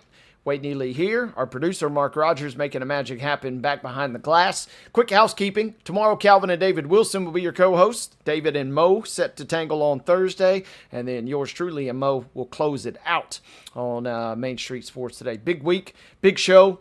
Big segment, Calvin. We dip into the grab bag. I always like to pick your brain. What jumped out to you, if anything? I'm looking out my window, and producer Mark told us in the pre-show that we would have some rain maybe in the forecast. It's rained a little bit here, but there was no rain, and there was certainly no lightning Friday night, which meant we got to get in a full, nice week of high school football. Give us an update on some of your squads from the week. Yeah, probably the biggest thing that jumped out to me is, last year – Springfield finished the regular season, I believe, 5-5, and just torched their way to the Class 5A state semifinals. And coming into this year, they kind of raised the expectation after making the semifinal run after a mediocre regular season. And Springfield's 4-0 right now. They gave up 35 points on Friday, and they won by 20. Their quarterback, Kason Woodson, he was 14 for 18 for a little over 300 yards and 4 touchdowns. Jermaine Cobbins, who's the number 2 player in the state right now for his class of 2028. He had, I think, 6 catches for a little under 130 and a touchdown. And then, they scored 55 points without their top running back. Jaden Hurst did not play. Lamarius Dowling kind of took over at that main running back spot. He ran for about 130 and a couple scores. White House Heritage gutted out a 15-12 win over White House. White House won classification bigger than Heritage. Heritage pulled out a 15-12 win after. Hey, real quick, Calvin, how much set the stage for us? Mo and I were talking about that game last week. I could be wrong. How much of a rivalry? Can you even put into words just how much those schools maybe really don't care for each other? Well, it's the first time. Last Friday was the first time they had played since 2022. Okay. So, Scott Murray, who's the head coach at White House Heritage, he's never coached in the rivalry. He's not from White House. So he told me after the game he had no idea how big it was until, the week of. Yeah. And, White House had won the last 2 games that they had played. And so, White House came in 1-2. Heritage was coming in 2-1. And, Xavier Murray, who was an all-state player last year, quarterback for White House Heritage, he only completed 8 passes and didn't throw a touchdown. So White House turned Heritage into a one-dimensional offense, but Heritage running back Cale Hunt went for about 175 yards and 2 touchdowns. And outside of Heritage's 2 scoring drives, none of their offensive drives lasted longer than 4 or 5 plays. And so their 2 scoring drives, they basically marched it down the field, 10, 15 plays, took a bunch of time off the clock, and basically took it out of White House's offense's hands. They went up 7-0. And then White House blocked a punt, returned it for a touchdown, missed the extra point, so they were down 7-6. And then White House scored again just before the half. They had a big big punt return that set them up. They started the drive right at midfield, I want to say. And then quarterback Jaden Schultz ran it in with about 10 or 15 seconds left in the half. They missed the extra point again, so they went up 13-7 at halftime. And then Cale Hunt scored his second touchdown late in the third quarter to put them up 15-12 after they went for 2 and got it. And so there were no points in the fourth quarter, but White House got the ball back after a punt with right at 2 minutes left. And they started, I want to say, on their own 10 or 20, Mm-hmm. and they drove it about 60 yards in 2 minutes and had one play to win it with 4 seconds left from about the 25. Jaden Schultz throws it toward the back of the end zone for Easton Biggs, and Easton Biggs is probably a big toe from being in bounds. There's a ref right there. They call him out of bounds, and Yeah. he caught the ball too, caught it clean over 2 or 3 Heritage defenders, but he was about a foot from being in bounds. So all the referees are right there running and calling him out of bounds, and everybody, you see it in every football game. One team is throwing up the touchdown sign, and the others waving their hands to say it's no good. They call it no good. Heritage comes out with a 15-12 win. Crazy turn of events, and that was one. I'm glad you shared some insight. I love the fact that the coach comes out at the end. He's like, I didn't necessarily know what to expect, but not a lot of love lost between some of them. We'll get into kind of a preview more as this week kind of unfolds. But man, I'm going to whisper this, Calvin, but this is week 5. We're already approaching the halfway mark of the high school football season. And you're starting to see a little R next to those teams on their schedules. A lot of region games cranking up, so the intensity meter gets dialed up even more as we head down the second half stretch coming up beginning this week. Speaking of big league games, Calvin, and speaking of big-time environments, first and foremost, did you have any friends, family, loved ones that made the trip to Knoxville this weekend for the UT Georgia game? I'm sure I had some friends somewhere, but nobody that gave me insight on the game. Obviously, heartbreaker for the Vols. I'm sure we will maybe have Caleb Giroux on the show again tomorrow, so he can kind of talk us through that. But we were watching the end of it up in the press box at Forterra Stadium, about midway through the first quarter of the Austin Peay game. And, they've always got the Tennessee game on the TV until it's time to flip over to Austin Peay. Mm-hmm. But, everybody that was, that there were some people that work in the sports information department at Austin Peay that were, rooting for the Vols a little bit. And so, it was a little bit of heartbreak up in the press box when the kicker pulled the field goal and they went to overtime. Just about everybody knew that Georgia doesn't give you second chances. So if you're going to overtime with Georgia after you had a chance to win it, you're probably not going to come out of that thing with a win. Yeah, and the reason I asked, though, about if you had any folks that went to the game, because the capacity crowd, 101,915, some of them may have not necessarily had a pleasant experience getting into the stadium, so much so that UT Athletic Director Danny White issued a public apology on social media Sunday. And I saw this tweet, but because it's Twitter and it's kind of a cesspool now, I just immediately thought that maybe it was a troll account or that I was kind of getting punked in some capacity. But turns out this was a real deal apology from the man himself, Danny White, basically apologizing, saying that due to ongoing renovations, especially around Gate 9 and the Truly Plaza, sounds like a lot of folks, the capacity was basically triple the amount that they could hold. So fans were slow to get in, depending on where you were seated or where you entered on Saturday. So a crowd of 101,915. Game days there. Pat McAfee standing up, getting the crowd whipped into a frenzy. But it sounds like it was not necessarily a great experience for some. White's apology mentions all of the specific details, talking about the expanded concourse again around Gate 9 and Truly Plaza. Said that they were, quote, hoping to make ingress much better, and they will, but our plan was obviously not effective today. It wasn't for a lack of effort. Our staff and campus partners have been working hard on that all off-season. It's been proven difficult to predict how traffic will flow with the new gates given our tight footprint. That's not an excuse. We missed the mark. That's on me. So, Calvin, I know there's no way to simulate this, and with all due respect to ETSU, especially our good friend Heather Williams, who will be on the show tomorrow, but it's a different tune when you maybe don't get in the stadium on time to watch ETSU when they had their home opener on September 6th than when you're trying to scurry to get into the building to try and watch the Vols take on a top 10 team in Georgia. Yeah, that I can remember, I don't think I've ever been to a sporting event that had this many people at it. in a building of that capacity. But, I saw where somebody said that, there were a lot of people that didn't even get to their seats until about midway through the first quarter. So obviously that would be annoying if I was in their shoes. And then, obviously the game's not decided in the first quarter a lot of times, but there's a hell of a lot of points scored in the first quarter, though. But this is also kind of the middle-aged man in me coming out. If I can't even get to my seat until halfway through the first quarter because of how many people are there, what is traffic going to look like after the game? I saw one of those posts too where, there were a lot of people saying that they were in their car in the line trying to leave the stadium, and they just sat there in the same spot for like 2 hours, which sounds worse than trying to get in the game.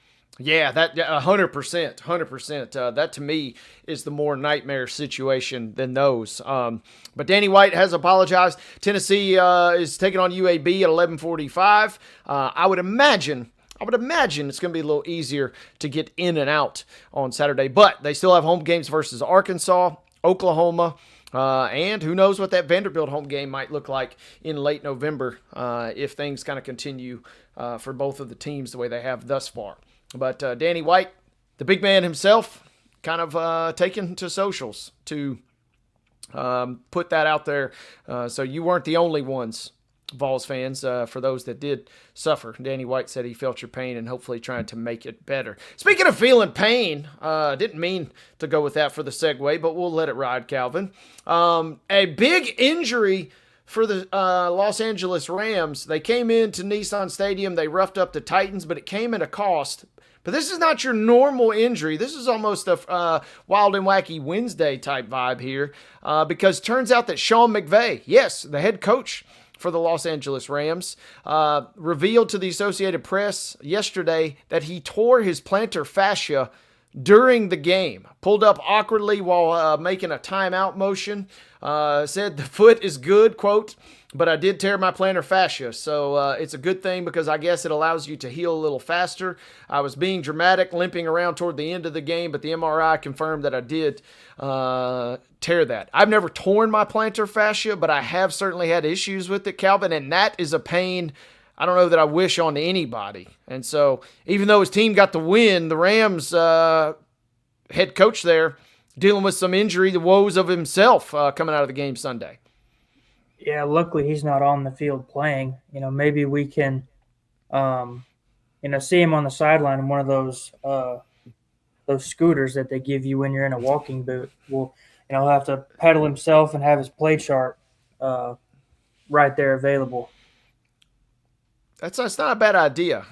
He will still have the mental chops to be going forth with the shot. But yeah, that is excruciating stuff. And again, I didn't even tear mine. I just had run-of-the-mill, just kind of a strain years ago. Get good running shoes, folks. Blaine Keller, our resident running fiend, will attest to that. But I paid the price for not running in running shoes years and years ago. Calvin, more NFL news and notes. It's not every day. I guess maybe if you're a Cowboys fan, you're kind of used to it at this point. But it's not every day you can just trot out and basically bank on a 64-yard field goal. But when the Cowboys tied the game up at the end of regulation, they called a running play on third down to set up Brandon Aubrey, and they're running the ball right near midfield. They're not going for a 20-yard chunk play through the air. They're just a simple 5-6-yard run to get them a little closer. And then Aubrey comes out, boots the 64-yarder, makes a little bit shorter field goal to win it in overtime. But that kind of has gotten the question wondering, and Jerry Jones has said as much. For all the jokes and all of the punchlines about the Cowboys and being cheap and not paying Micah Parsons, Jerry Jones has now been asked, hey, when is an extension coming for your kicker? Jones has revealed on his radio show yesterday, quote, his extension is certainly coming. We'll be looking at that. Probably have had communication since the kick. I'm not necessarily sure what that line means, but maybe I assume he meant we've probably had some communications, but he's certainly in the future. It would be very Dallas-like if you realize finally you have the weapon of all weapons, Calvin, only to somehow see him get away. Yeah, and what's it say that your owner's openly coming out and saying he's going to pay the kicker, but not one of the best defensive players in the NFL. Michael Parsons is a Green Bay Packer just because Jerry Jones was cheap, but he's going to go out and pay a kicker. That's the other part of this headline, right? Is, on one hand, it would be great business to lock him up, obviously, but it would be classic Cowboys and oh so comical. Yes, we're going to let a generational defensive player walk.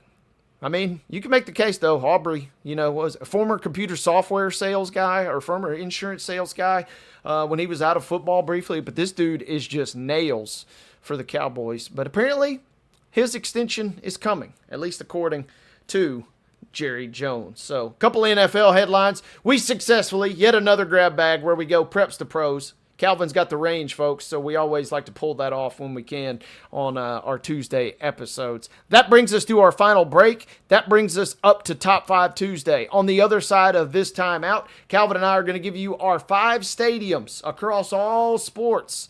Our top 5 stadiums that are on our sports bucket list. You're not going to want to miss this, folks. It's Top 5 Tuesday as we close out this episode of Main Street Sports Today, presented by TOA of Columbia.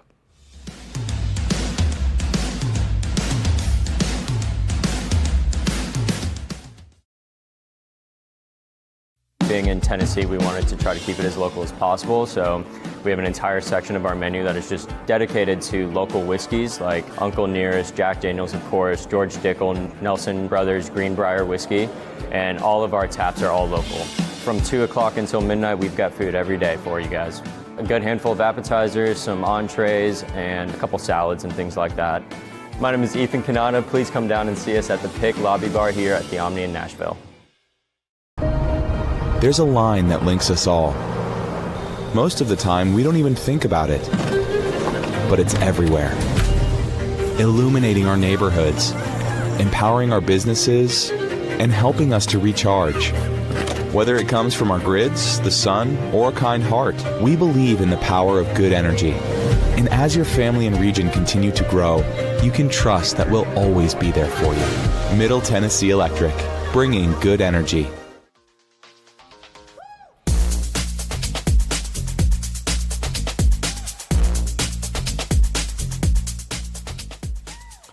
Welcome back, gang. Final segment here on Top 5 Tuesday. It's been a fun couple hours hanging out with you guys, hanging out with Calvin White, part of our Main Street Media team, and also our producer, Mark Rogers. I'm Wade Neely saying happy Tuesday. A little cloudy here in downtown Nashville, but we're going to close out the show in style and cruise on in to the rest of the afternoon. Before we go any further, folks, it is Top 5 Tuesday, and Calvin and I are chomping at the bit to debate our top 5 sports bucket list stadiums we want to get to. But before we tap into that, I want to remind you that each and every single Top 5 Tuesday is brought to you by our friends at Columbia Power and Water.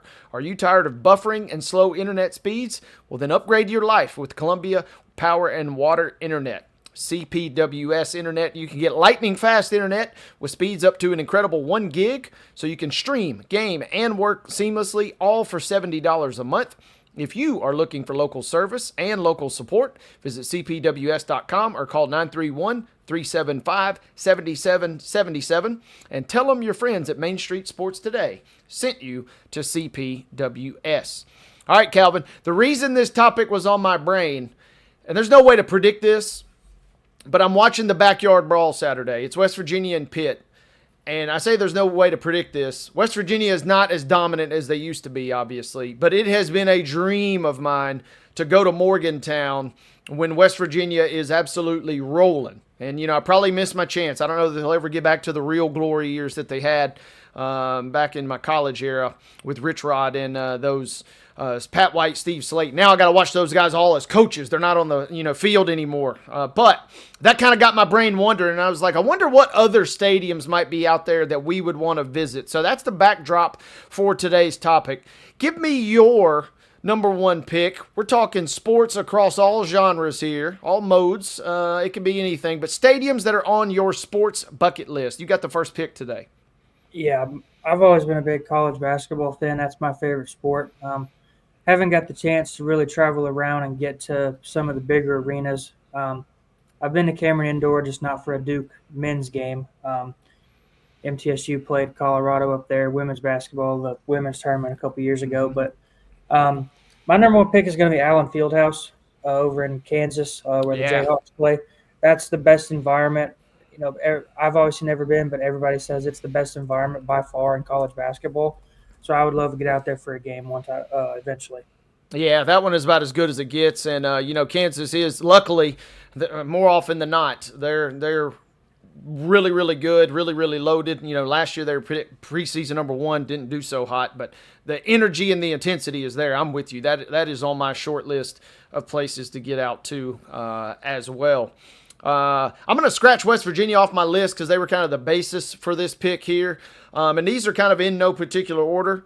But Death Valley, if you could guarantee me a night game at Death Valley, and for the record, I'm talking about the one in Baton Rouge because they won that battle versus Clemson this year, so I don't want any Clemson fans. I've been to the Clemson Death Valley, and it was, take it or leave it. But give me a night game at LSU, Death Valley. That's the one that I want to try and hit up before I pass. Yeah, always looks really fun on TV. LSU is usually pretty good. But my list is very college basketball heavy. My number 2 pick would be the Dean Smith Center, where the Tar Heels play. That one's always live on TV. Just a really raucous environment. Just like Allen Fieldhouse, I would love to get out there for a game because more often than not, North Carolina is good enough to pack that thing out regularly.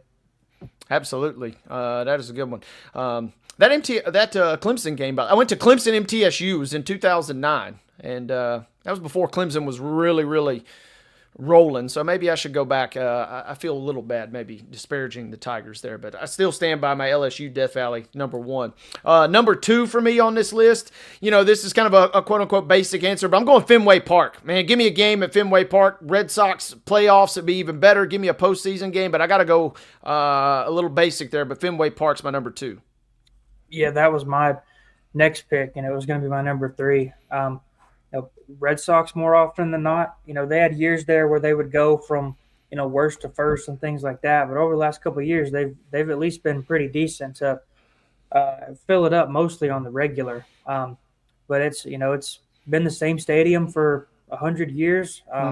It's part of history. It's one of the most famous stadiums in any sport. So would love to get out there for a game.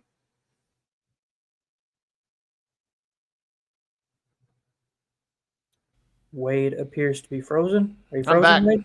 I'm back, partner. Give us your number 3. We're running a little thin on time here. My number 3 was Fenway, but moving to number 4, I'd say Wrigley Field, the Cubs.